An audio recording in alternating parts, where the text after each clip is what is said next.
Oke, kembali lagi di channel saya. Makasih buat kalian yang sudah mengklik video ini ya. Para menteri, wakil menteri, kabinet merah putih, kepala-kepala badan, bapak ibu, kepala-kepala daerah yang sudah hadir. Tadi saya cek yang absen hanya 10 orang. Waduh, dari Banteng tuh. Karena yang absen 10 orang ini sudah saya siapkan pantun khusus untuk 10 orang itu. Waduh, kasih pantun ya kan. Biasa. Media-media yang sebenarnya pemiliknya adalah orang asing. Perlu saya sebut namanya sekarang? Sebut Pak, sebut. Media Tempo melalui PT Infomedia Digital IMD sebagai Tempe anak lagi, perusahaan kan? dari PT Aduh. Tempo Intimedia menerima investasi langsung dari private equity raksasa asal Amerika Serikat, yaitu Media Development Investment Fund (MDIF) pada Juli 2024. Perlu digarisbawahi, MDIF adalah lembaga pendanaan di bawah naungan The Soros Economic Development Fund.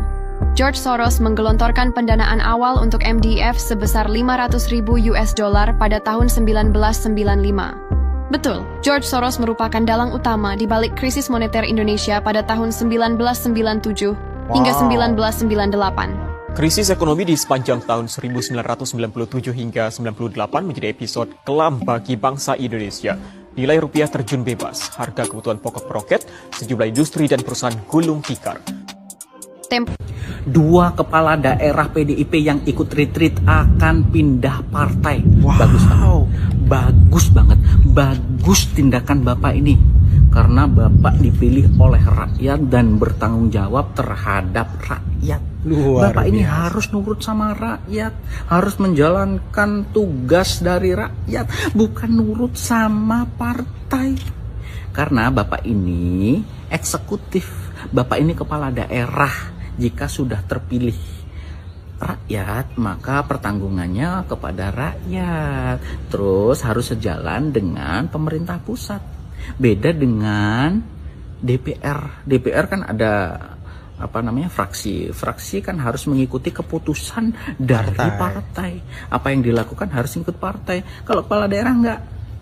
Dan Bapak kalau keluar dari partai Bapak tetap jadi bupati. Tapi kalau Bapak keluar dari bupati, Bapak jadi petugas partai. Mau Jadi ngapain? petugas Ya kan? partai. Saya sepakat. Semoga kader-kader yang lain dari partai Bapak mengikuti jejak Bapak. Waduh, Respect. luar. sebagai media nasional dapat melakukan aktivitas jurnalistik dengan dukungan pendanaan dari MDIF asal Amerika Serikat yang ditengarai dimiliki George Soros. Jumlah pendanaan Tempo dari MDIF bernilai fantastis, tapi tidak diketahui publik. Hal ini menguatkan pandangan bahwa aktivitas jurnalistik Tempo secara terselubung Wah, ini mengarah patut pada dicurigai kepentingan ini. asing terhadap Indonesia.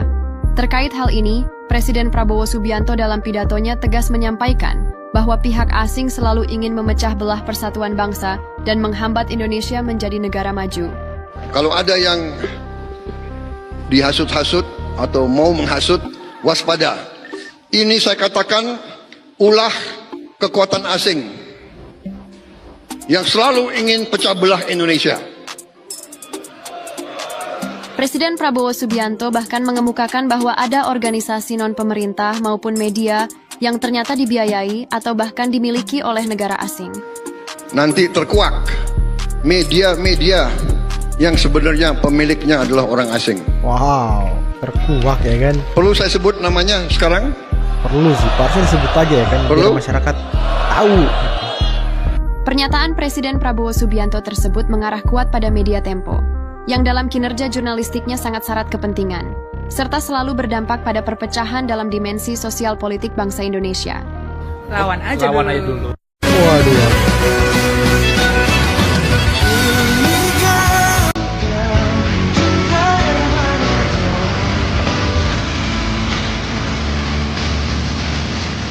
Jokowi.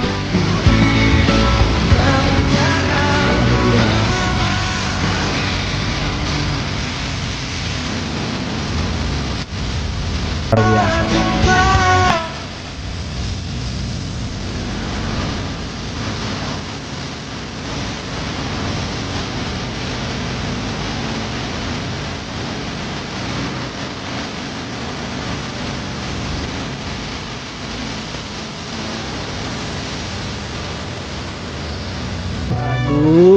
gimana nih teman-teman?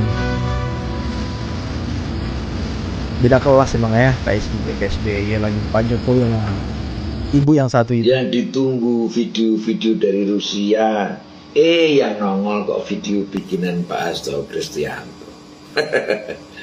Video yang isinya cuma omon-omon, bersilat lidah, memutarbalikkan cerita, memutarbalikkan keadaan dan fakta. Tapi apa Pak Hasto lupa atau jangan-jangan tidak tahu bahwa jejak digital itu bertebaran di mana-mana.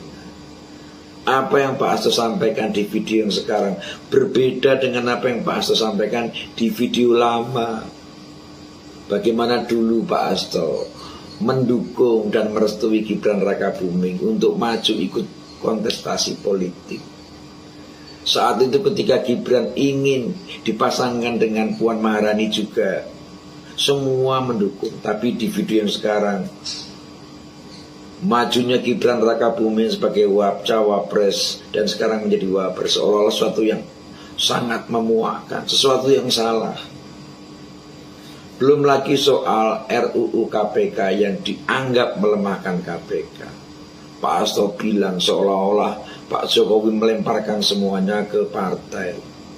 Padahal kalau kita mau nonton video lama, bagaimana Pak Emil Salim menjadi saksi, Pak Jokowi sendirian berhadapan dengan anggota DPR dari partai-partai politik yang setuju dengan RUU yang melemahkan KPK.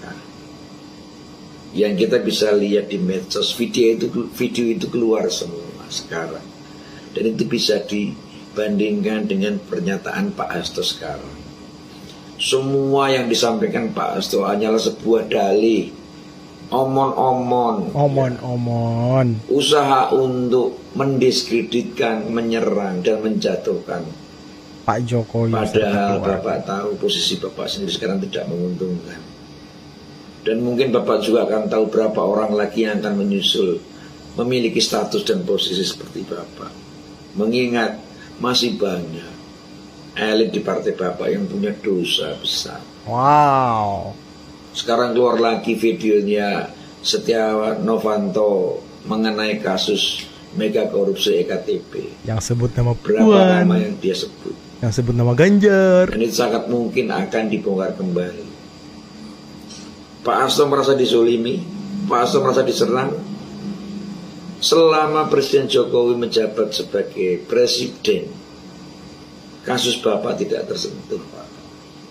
Setidak-tidaknya Pak Jokowi masih Menyayangi Pak punya Hasto.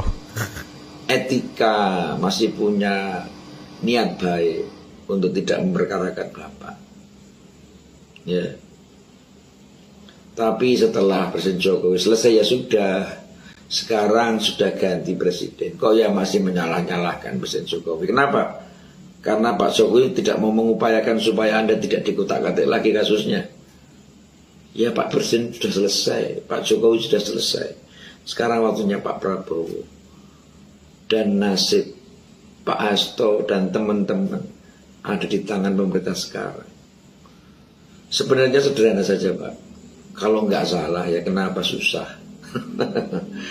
Ya tenang aja. Tapi kalau salah ya inilah waktunya. Semoga bermanfaat. Oke, itu dia video gimana menurut kalian, dan sampai bertemu di video saya selanjutnya. Bye.